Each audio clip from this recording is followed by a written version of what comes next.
Here we go. You do. Okay, there we go. Okay. Hey, everybody. This is Jeremy, the health and wellness guy. Mr. Clark over here, who's an expert in what he does it very well. So we'll just get started. So Chip, tell me, what about yourself? Tell me about yourself. Well, I'm a health restoration coach. I work with type 2 diabetics and people who want to lose weight. I do this by helping them to understand their conditions or condition and support them as I work with them to help them change their lifestyle and basically restore their health. And I got here by, at one time was a type 2 diabetic and quite overweight. And well, technically, I guess they'll say I'm in remission. Once you're a diabetic, you're always a diabetic, and I kind of argue that point. But a year ago, almost to the day, I was diagnosed with type 2 diabetes at an A1C of about 12%, weighed 260 pounds. A month later, found out I had stage 3 kidney disease, and all pretty close to stage 4. I had an EGFR of 35. So I was basically in a position where I had to make a decision very quickly what I was going to do. I could either just give in and live a short, miserable life wired to a machine eventually. I'm sure I probably wasn't far from having to be on dialysis, or see what I could do to make turn my health around. And fortunately, that's what I opted to do. 3 months later, December of last year, my A1C had dropped to about 6.5. So I literally cut it in half. My EGFR, as of February of this year, my EGFR went from 35 to 77. So I had healthy kidneys. Actually just found out in my follow-up with my doctor last week that as of June of this year, my EGFR was up to 98 and my A1C is 5.8. Oh, so nice.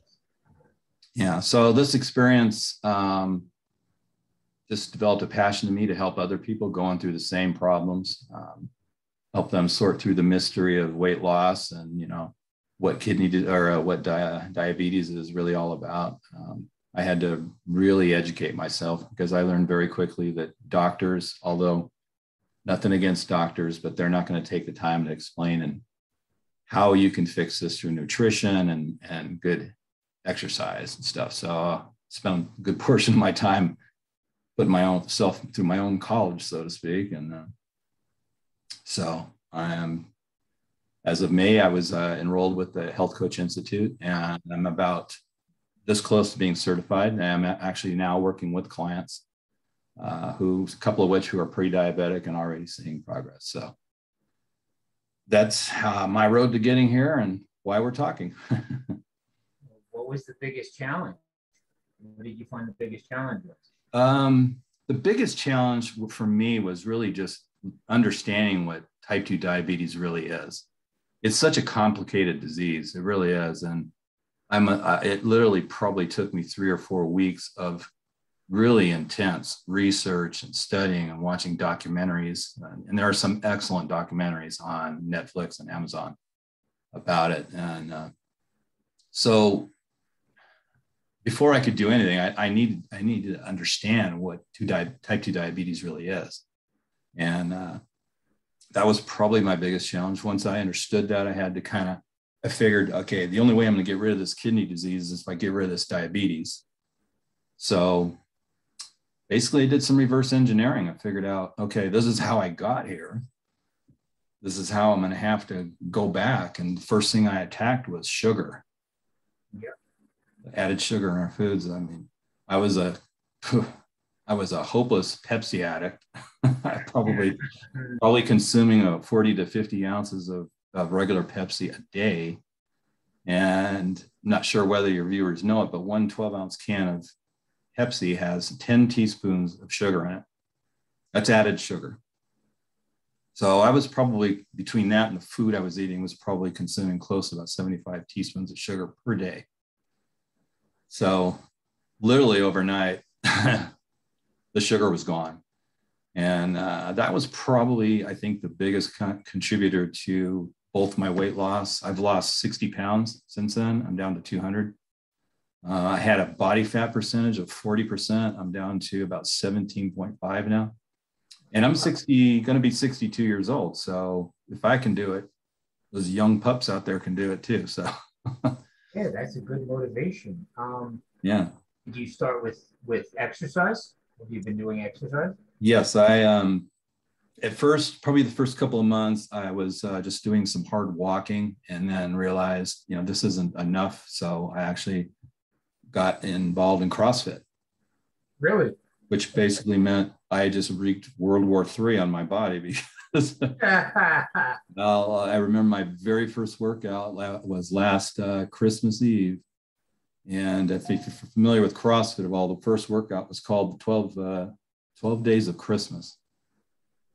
And it nearly killed me. I mean, I came close to passing out, I don't know how many times. But I knew I had to do it.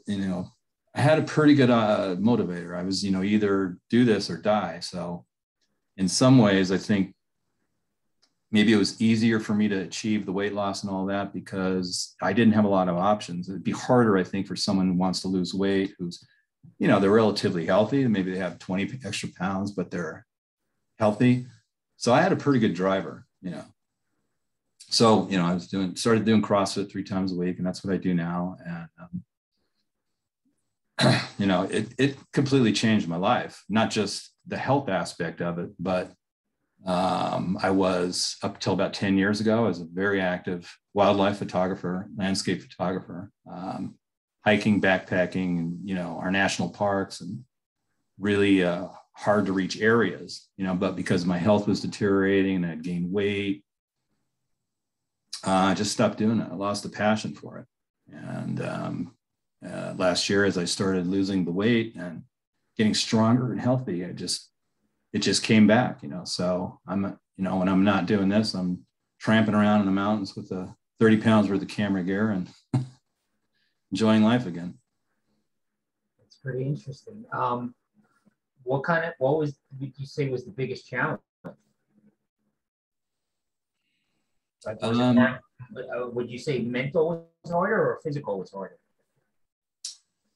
I think it was more mental. When I made the decision to do that, the sugar and I loved Mexican food. I still love Mexican food.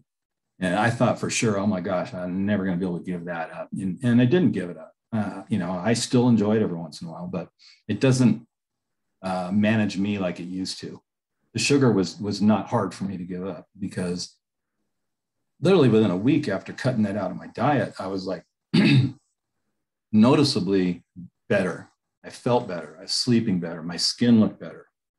I just felt, I hadn't lost any weight yet, but I could tell the difference in my body. So my biggest challenge probably was relearning how to cook healthy. I love to cook.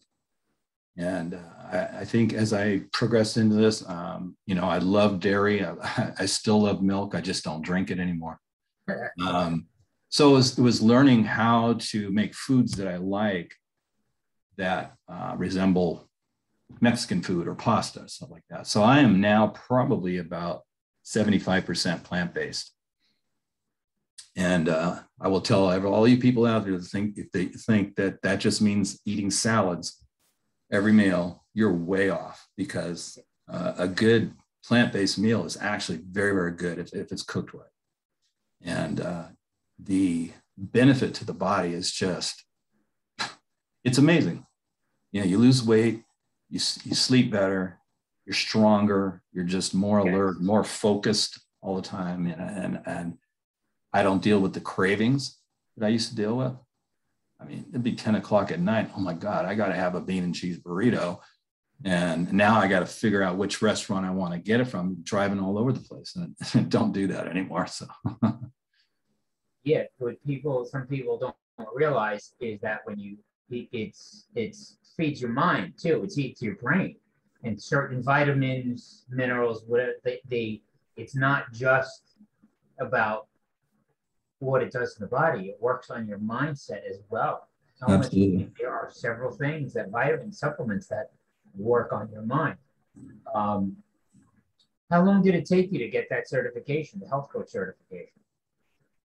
I'm actually on track to actually get my certification by the end of this year. Oh, very nice. What is the organization that you're getting it through? The Health Coach Institute. They have several programs. I'm taking their health and life coaching certification program. Oh, it's awesome. I mean, I'm not here to plug the school, but anyone who's thinking about it, I would definitely check into it because it's been an amazing experience with them.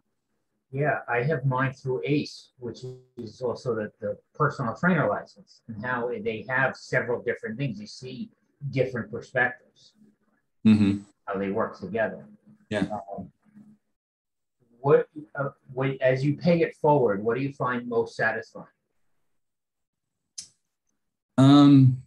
It's interesting because if you asked me this last year, you would have got a whole different answer because now I build custom furniture. I'm a woodworker, so probably would have had something to do with this. But now, after going through this experience, I just came to a place where I realized I knew too much not to do something, and both experientially and the knowledge I've gained, fortunately, it's funny because I go to the grocery store and now I look at people and I see the way they are and I look in their cart and it's like, yeah, okay, I get it, and my wife is like, oh, don't say anything. And right. I wouldn't do that, but it's hard not to, especially when you see that they're obviously putting foods in there that they think is healthy. They're not bad people. They just don't understand that those Lunchables and the canned vegetables and all this stuff is just the processed food is so bad for you. So to answer your question, I think what is the most rewarding to me is helping people achieve goals that they thought they would never, ever be able to achieve. Like I said, I'm working with 2 people that are pre-diabetics, and I can tell already by the time they're through the 90-day program, they're probably not going to be pre-diabetic anymore. And you can see the weight is coming off of them, and they're happier, they're healthier, and it's just that's the reward. The money's nice, but nothing is more rewarding than helping somebody change their life. When I was 260 pounds at one point also, and got down to, I lost a lot. And the doctor who recommended the dietitian, they put me on cholesterol medications because it was through the roof. Were you able, do you have any experience like that? Like what happened to your blood numbers? Is there any, were you on anything that was reversed? Oh yeah.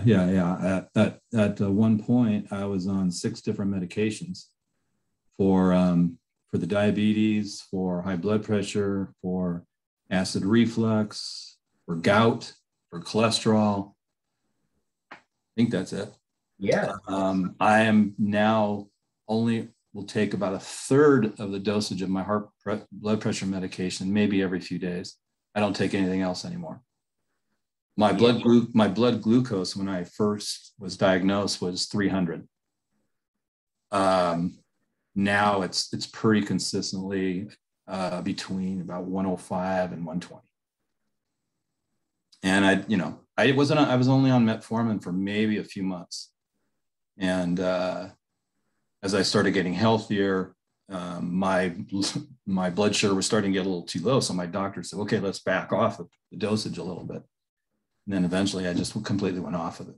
So you said you have a couple of clients already. So when you work with them, what is there, because I can work with this type of, this topic, you can work with this kind of topic, and we all have our different specialties.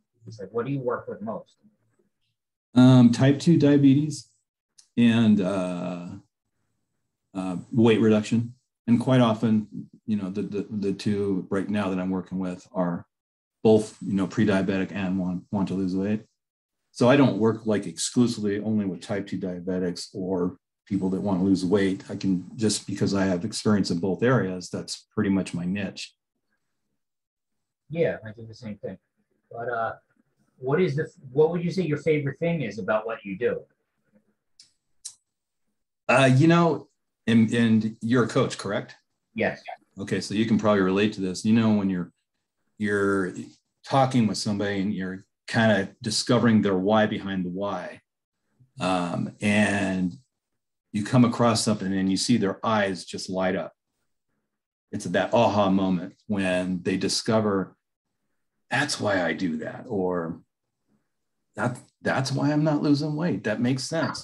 That's cool. That's fun when that happens. Now, are you a personal trainer also? No. No. If someone asks me, hey, what kind of exercises can I do? I'll, and most of my coaching sessions are on a Zoom call. So, I might get back and say, okay, so try doing some air squats, a little here, a little there. But as far as getting into the gym or working one-on-one with somebody, I don't do that yet. Maybe at some point. Like, do you have any of your own goals for your career?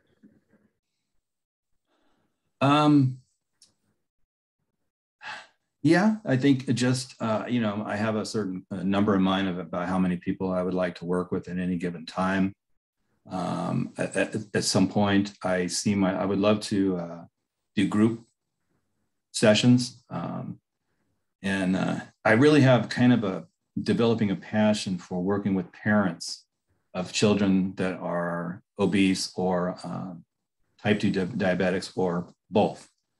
It's heartbreaking when I see, you're at the grocery store and you see a cart full of absolute junk, and the children there clearly have weight issues. And, those kids are just destined for chronic disease, and it's hard not to say something. So I would like to work that into my coaching portfolio, if you want to call it that.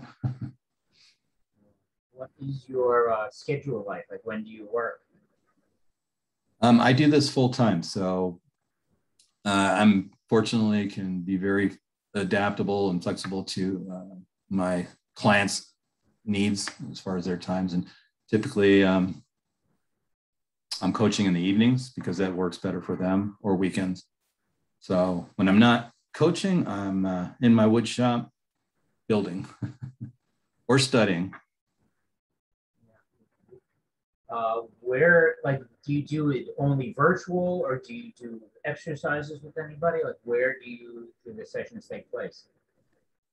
Right now, most of them I do on a video chat, on a Zoom or FaceTime, something like that. It's really kind of what they're most comfortable with. If they want to do it on a phone call, that's fine. If they live locally and they want to meet in person, I have one person that I do that with, and that works fine too. So pretty flexible with that. This technology today is pretty cool to be able to sit down and talk with somebody who's on the other side of the country, and Yep. Yeah. Well, it's like, from the client's perspective, what do you see, like, what do you think the biggest block that people have to changing this? Do you have an idea on that? I think you as coaches, we know that the biggest contributor to a successful health restoration is habit change, or weight loss is habit change. And I think all too often, I'm very careful to use the word change when I first start talking to somebody, because they're what we call the critter brain goes crazy. That's the part of our head that doesn't want to change, that's there to protect us. So I avoid using that word at first, but I think people's fear of change is probably one of the biggest contributors to why they don't lose the weight or why they can't get their numbers down, because there is I was thinking about it today. The condition I got myself into was all through bad habits. It was habits. We all have habits. Some are good, some are bad, right? Well, my habits were bad. My habits were having a thing of Pepsi next to me all the time.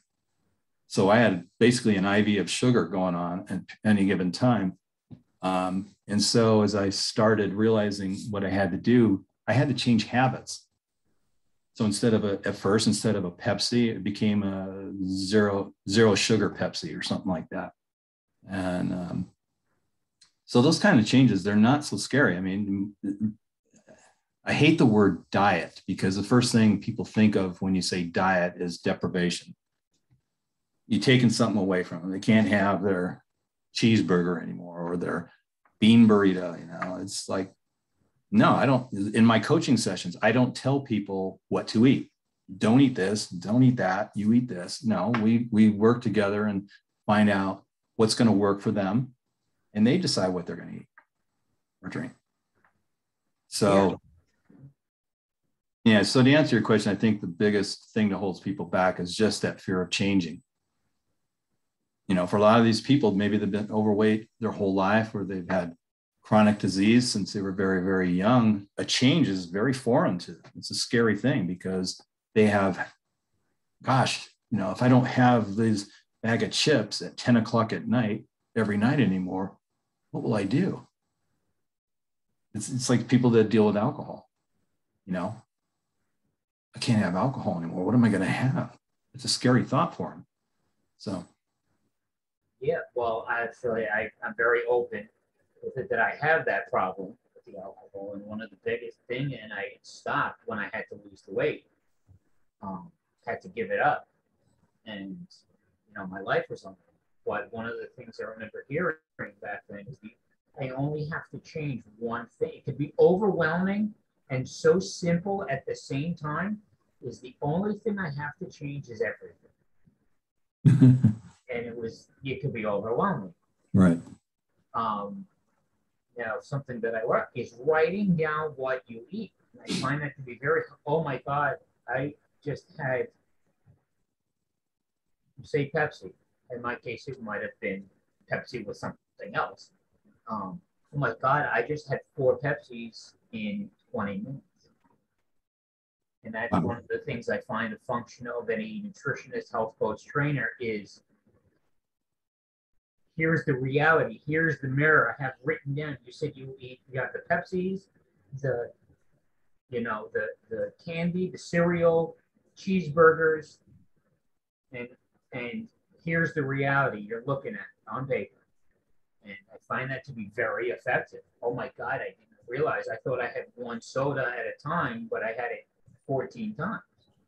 I find that to be it's a harsh reality when we really come to a place where we're honest with ourselves with, wow, I'm drinking 50 ounces of Pepsi a day and I calculate how much sugar that is. It's like, God, no wonder my body is sick, So when we learn about what the effect sugar has on the human body, it's a scary thing, and so food journaling is very, very powerful if somebody does it honestly.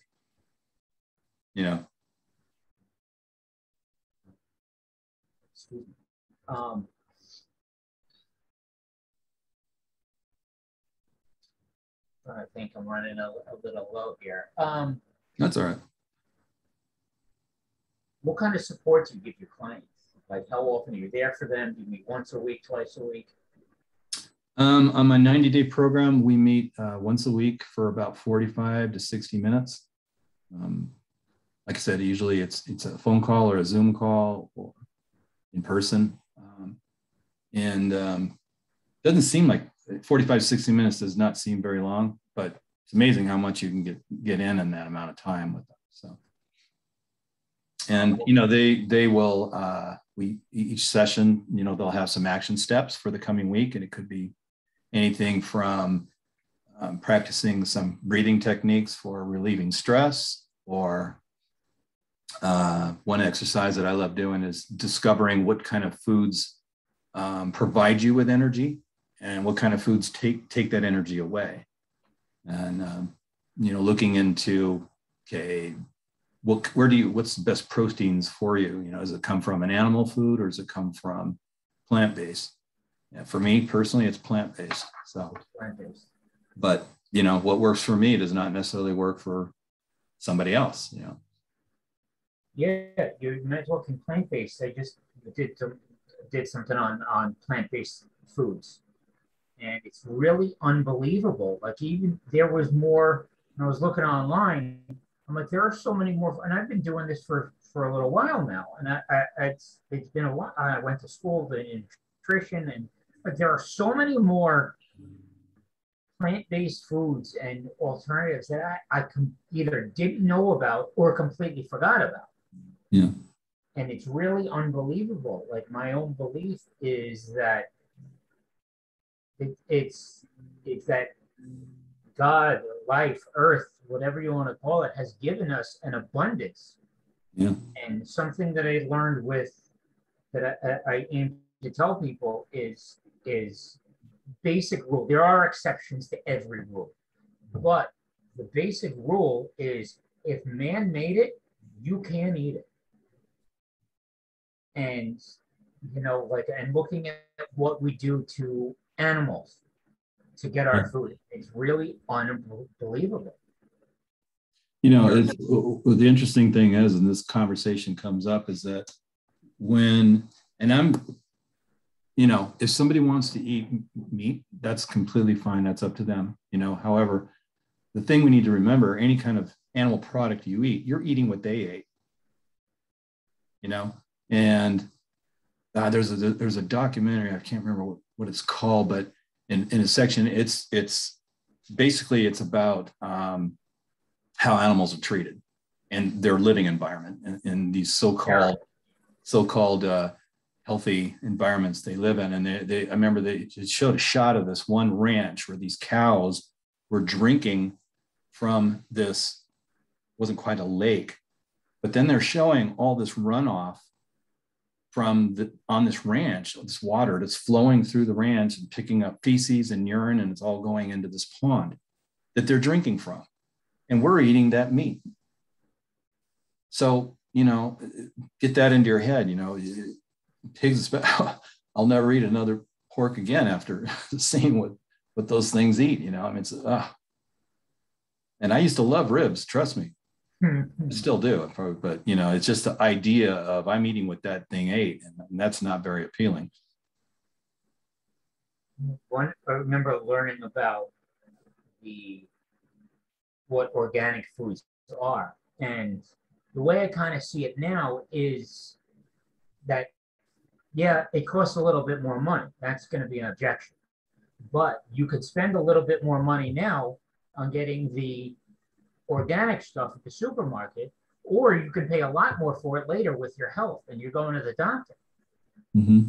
It actually would cost, and I just did I don't know if I put it up on the YouTube yet, I don't remember, but I know I wrote something out that, like, it's really, you're saving money now on the cheap, like the non-organic, and it's a year from now or 3 years, it is what it does to you doesn't make sense. Right.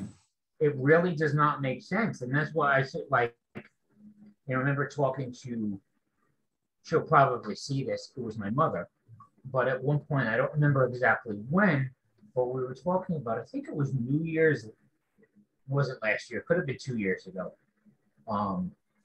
Talking to a friend from high school, he randomly called. This was before I moved to Florida, and I was down here with my mother, some family came down for New Year's. And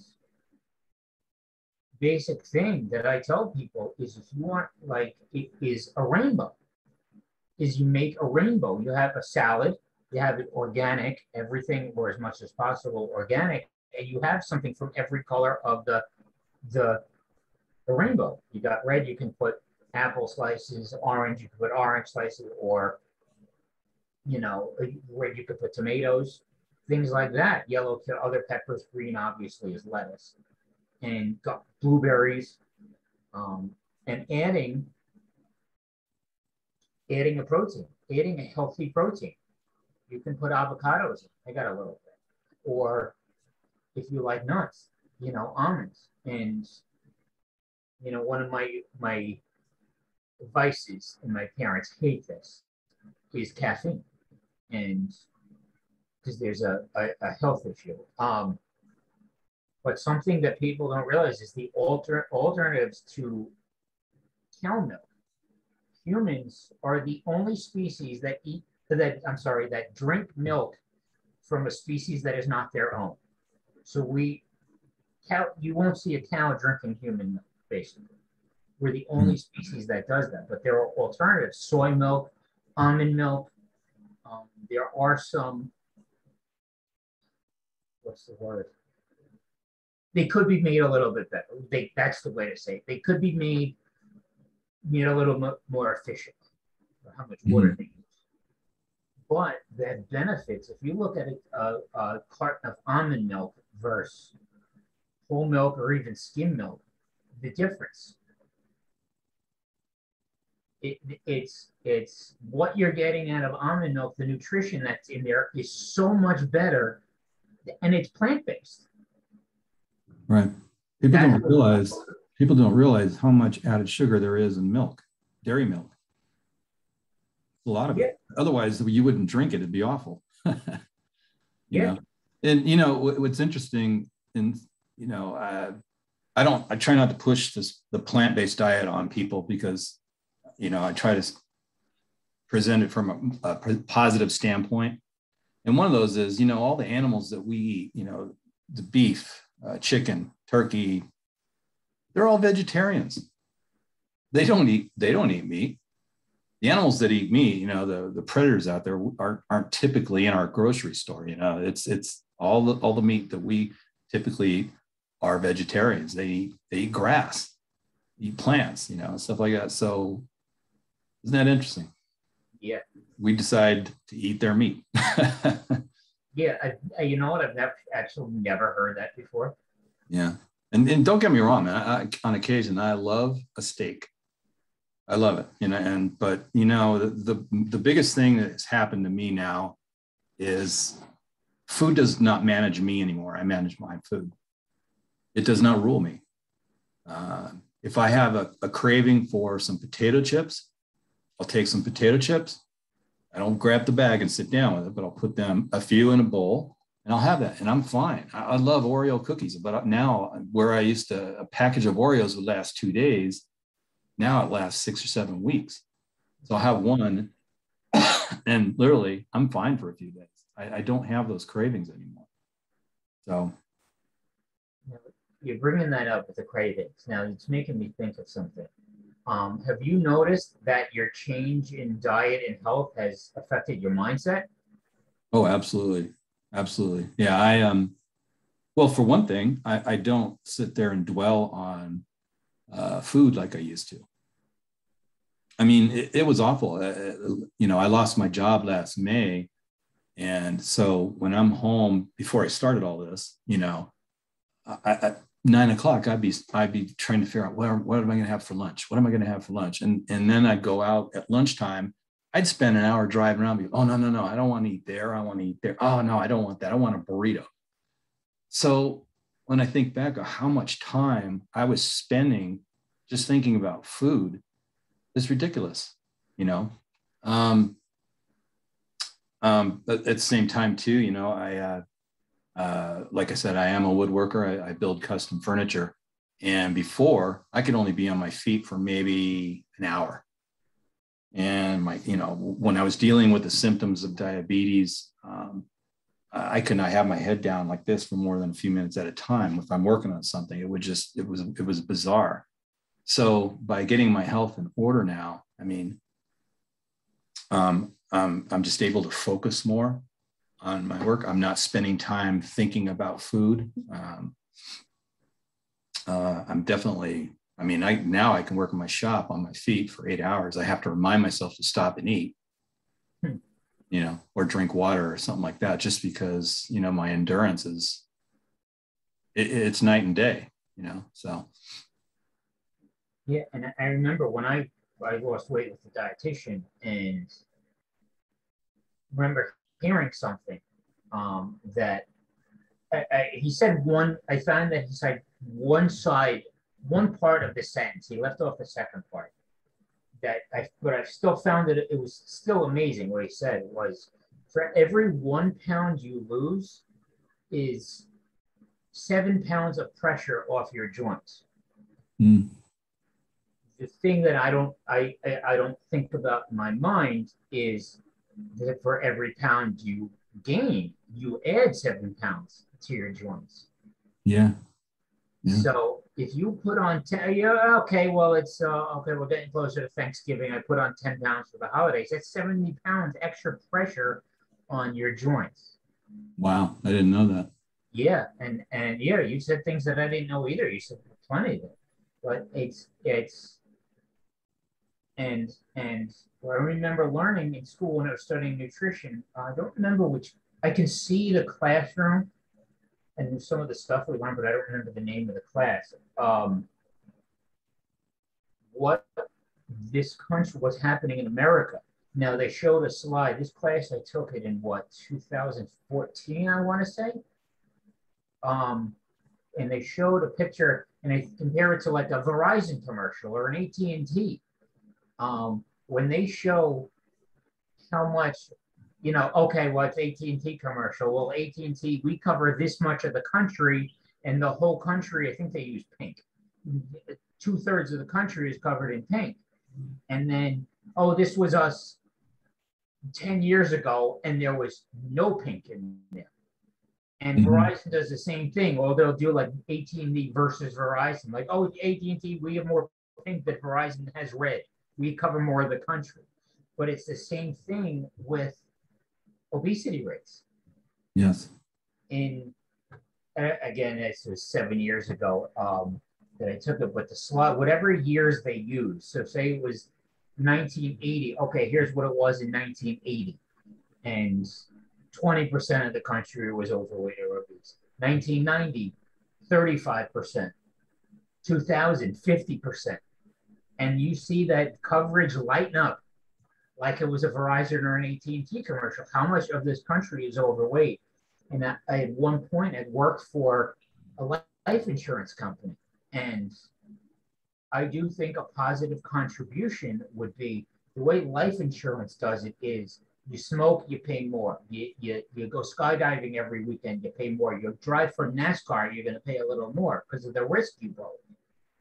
And what I don't know about every company, but the particular company I worked for, like a big thing is smoking. And if you could prove with whatever doctor's test that you have not had a cigarette in however much time, whatever time they use, they drop your rates because you're less of a risk. You're going to live a little bit longer now because you stopped smoking. Right. And I think we need, I don't know if it might not be legal, but an incentive like that, a similar idea for people to wake up, like it's not for the doctor to fix us. It's on us to not have to need the doctor in the first place. Of course, you're going to break your leg, you're going to, whatever it is. We need that. That's not the point. It's, it's what, I'll take a pill. Or I'll have a surgery. Who cares? I'll have weight loss surgery. Not that if you need it, you need it. There are the shows on TV, and you see what goes on. But I believe it's up to us.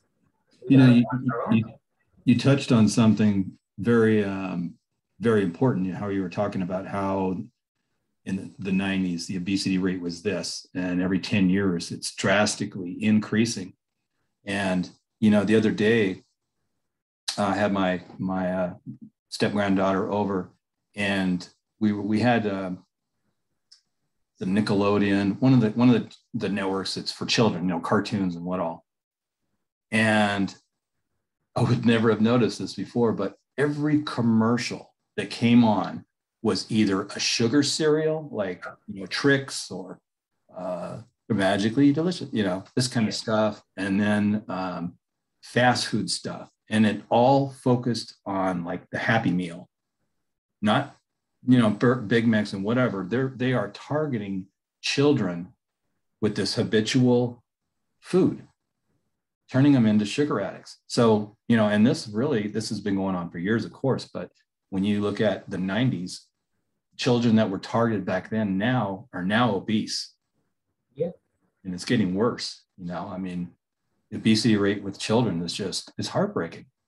Yeah. When you and I don't know how old you are, but when I was a kid, you came home from school, you went out and you played and ran until dinner time. You didn't go sit down and get on the internet. We were not allowed to lay down on the carpet and watch cartoons.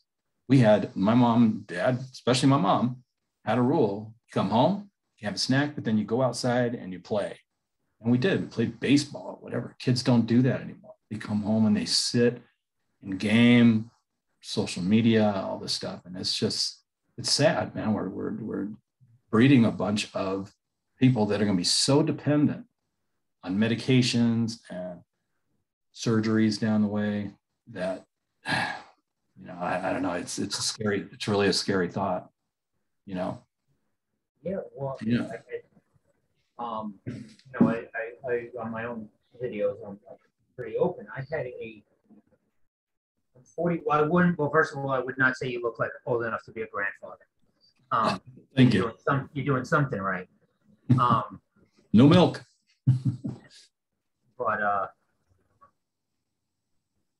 when I 28 is when I was like 260, got down to 144, and 4 years later, I went to the same doctor that told me to lose the weight. At this point, I was maybe 150 something. And how do you feel? Besides, we go into it. I was just tired. I was working full time. I was going to school at night. I was working, and I was studying and internships. And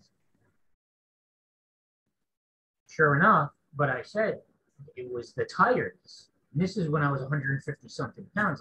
So at 32. And I said, oh my God, I'm tired. We went into how tired I was. And this is obviously after the weight loss, good cholesterol, everything's going great, heart failure at 32. And they said that the surgeon said it, my regular doctor said it. They said if you were still at there was a 4-year difference. So 4 years after I lost the weight is when this happened. And they said you would have been dead at 32. Mm. You would have been dead from heart failure at 32. And that's so did you say you had a heart attack? No, it was not. It was not a heart attack. No. Oh, okay. Heart attack is might be a little bit worse than what I had. There are some overlapping reasons and problems, but it was valves. Cholesterol to this day is excessively low. Saturated fat, that, no diet, nothing, no diabetes, and they said, I was 32 years old. They said you would have been dead. Mm. And the reason I lived was from seeing that dietitian 4 years before that. And that's the truth. That's what kids, if you told me that when I was in college and all the bad behavior, leave it at that. I said, no, not, and that's what the kids today don't, not, well, I should say younger adults, not kids. Yeah, I'd say somebody was looking out for you. Yeah, it's look at what and looking at, given I'm 41, I'm 20 years out of college, but seeing knowing there's college partying and all these things and how bad my body got from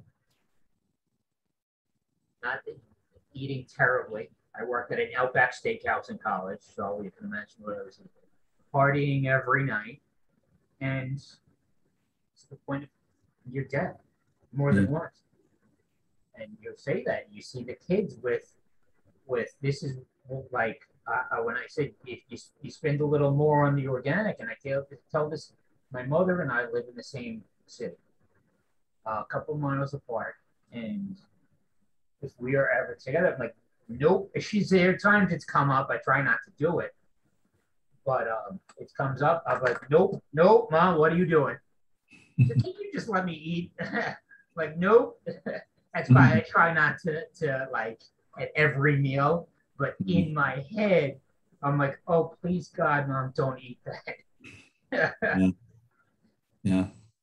It's sometimes it's hard knowing what we know. Yeah. Because, you know, the people that are around us that we care about, and, you know, I have friends and, you know, people that I know that I worry about them. My daughter, when she started seeing me losing all the weight and getting healthier, it inspired her. And she's lost over 100 pounds now. Oh my God. Yeah, she's worked very hard at her health. And fortunately, she doesn't have any chronic diseases. She's quite young, so she caught it early and turning it around. So that's rewarding, being an inspiration to others. I'm sure, you know, you've experienced that. Yeah, it's a good feeling to know, you know, and I think what helps me as a coach and probably you too, is that, you know, I've walked the walk. Yeah. The people that I'm coaching on, a lot of coaches, you know, I see this, and I'm not dissing any of them, but they've never experienced what it's like to be overweight or experience chronic disease. And many of them are still very effective. But if I'm going to go to a coach to get help, I'm going to go to someone who knows and can relate to what I'm going through. You know, I know what it's like to have those lab results put in your face and you don't understand a single thing on it. All you see are weird acronyms and numbers, you know? So, yeah. You know, the body is amazing. It's how it can come back. Well, you know, the thing is one of the first things I read regarding kidney disease is kidney disease can't be reversed.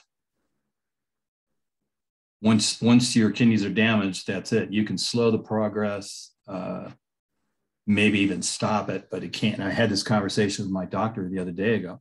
I asked him, I said, okay, my EGFR at its worst, and if people don't know what an EGFR is, the number that determines how well your kidneys are functioning. Mine was 35. That's low on the stage 3 scale. We should be 60 or higher. And I told my doctor, said, you know, everything I read said that can't be done. And how do you explain that? Because, you know, going from 35 to 98. And he goes, he flat out told me, he said, look, I've had patients that have reversed diabetes, but normally it takes them 2 to 3 years. You did it in 3 months, and you weren't low on the scale in the diabetic range. I was 12% is really high. I was dealing with vision issues. My vision would suddenly white out, like I was looking through this bright kaleidoscope type thing. My blood pressure would drop to like 60 over 30, just like that.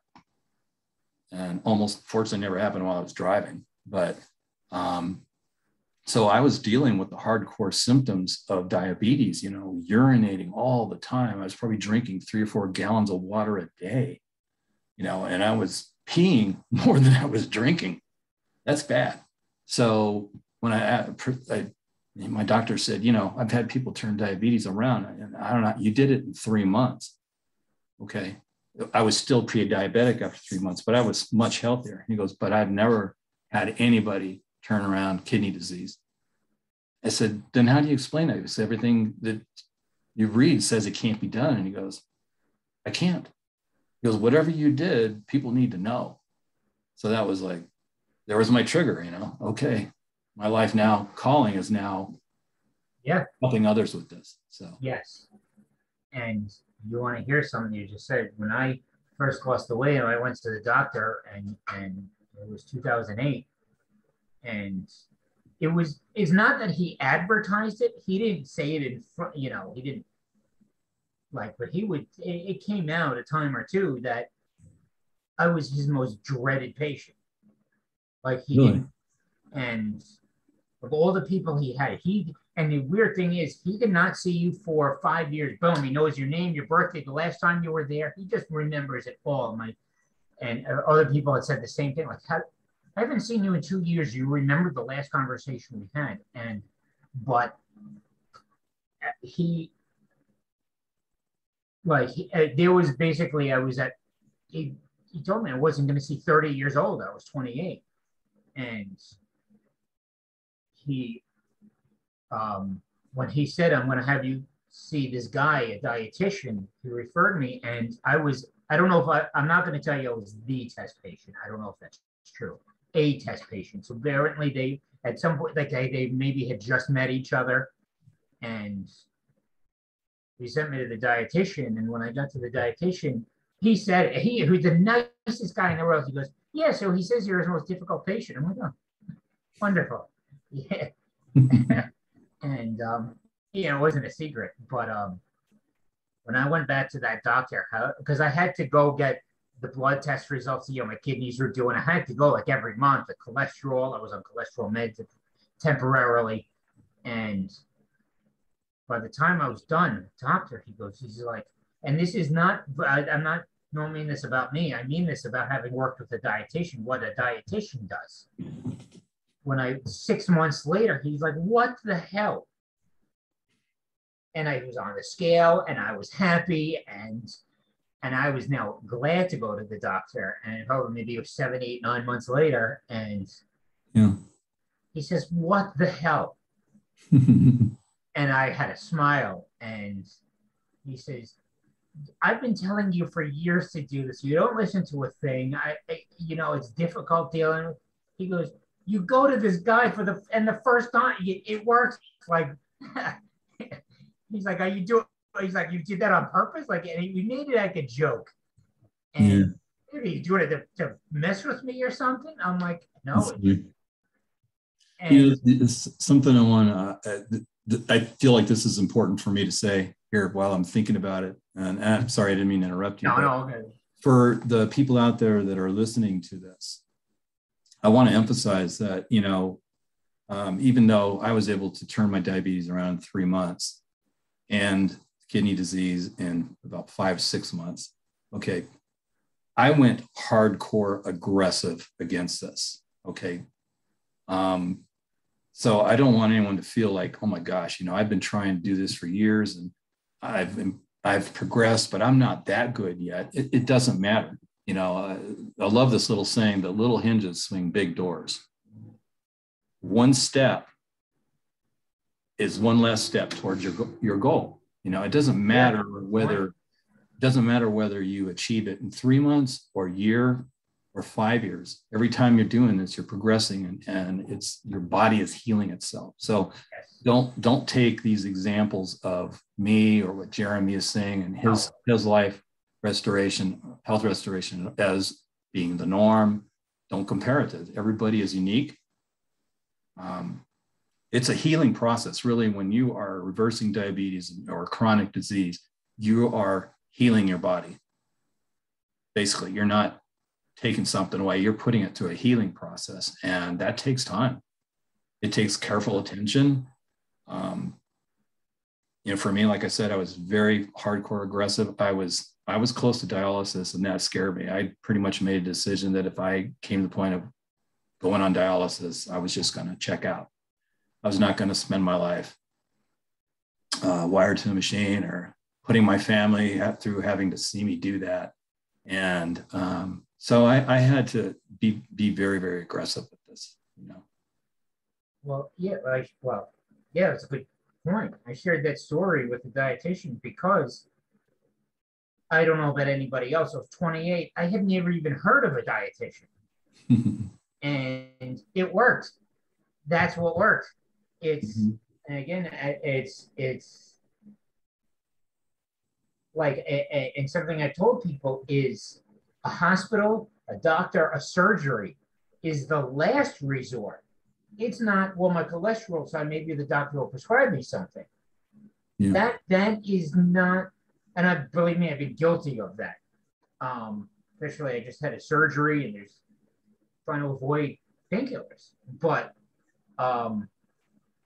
The doctor is, it's not up to the health insurance company. It's not up to a doctor or a surgeon to be responsible for our health.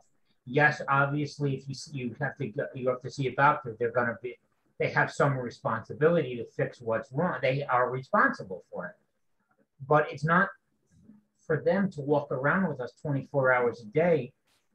Well, don't get fast food. Right. It's us. You're absolutely right. It's our responsibility, and but the bottom line is, okay, I'm responsible, but I don't know what to do. Well, then be responsible and ask for help. There's nothing wrong with asking for help. Reach out to a health coach or a dietitian or nutritionist or whatever. It's a starting point, and one of the most powerful things that come out of working with a coach or a dietitian is accountability. Yeah. Knowing that I'm going to be talking to my coach in a week, and we're going to talk about how my week went. It's like, oh gosh, I don't want to have to tell them that I went out and had that Big Mac, Okay, and if you did, great. Let's talk about what led up to that. Accountability is very, very powerful. And it's probably one of the most successful aspects of health coaching is that person being accountable to somebody. They know what's going on. They're going to ask the questions. And that's probably why a majority of, they say 98% of people that go on diets, I hate that word, fail. And one of the biggest reasons for that is no accountability. No one to answer to. Yeah, that's a big problem in America with everything. But when I didn't learn this through getting the health coach or the personal trainer license. I don't even think it came up when I was studying with the nutrition in school for that. Job I had, I learned this came 2019. Came at the beginning of 2019, a job. I was working part-time at a gym as a trainer. And one of the two managers that I worked under were amazing. And nicest guys, made it very comfortable, and they were on your side. And the personal training manager, well, I don't know if it was him or the company, but they said, and you said accountability, they said, you work into your pitch that, and this is on my YouTube now, they say you work into your pitch that 4 things: mask, motivation, accountability, structure, and knowledge. That's why they need you. And they went into more than I would say now, but that's what it is. And like in my case, going to the dietitian, and you just said it with the accountability every week, having to get on the scale every week. My motivation was I didn't want to be dead by 30. The accountability, getting on the scale every week and seeing, okay, it went up. And it's also to see what I eat each day. Yeah. To see, there are apps out there that you track what you eat. It depends if you get they all track what you eat, but it depends if you pay for it, if you get whatever else. And to know, okay, here's how you work out. Here's how you balance your eating, you certain amount of fat and carbs, whatever each day, and knowledge, like what I may work on, because it might be different from what you work on. Like my thing is, because of my passion, that I'm open about it, is people with addiction, and yours might be people with diabetes. How to, because you've experienced it. So yeah.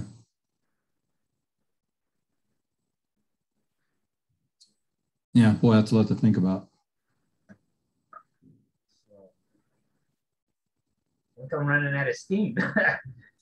Well, we covered a lot of territory. It was a good conversation. Yeah. Just want to say for anyone out there that's interested in talking to me or Jeremy, about looking into the coaching program, you can find me on Facebook under Health Coach Art, ART. And I offer what I call a discovery call. It's about a 45-minute to 60-minute Zoom video chat or phone call. And it doesn't cost anything. It's just to get to know each other, get an idea what your vision and for your health is, where you're at now, and how do we get you there? But it's also about, are we a good fit for each other? It's very important for me to be the right person for you and you the right person for me. Since we're going to be working together for 90 days, 60 days or whatever, we have to have a good connection. Yes. So feel free to contact me if you have any questions, and or Jeremy, he works with addiction, so All right. wish you all the best. All right. I want to, appreciate it, Jeremy. I thank you for right. the time, and I really enjoyed you. And then feel free to invite me again sometime. All right. I guess we'll end the recording. Okay. Have a great one. All right. Have a good day.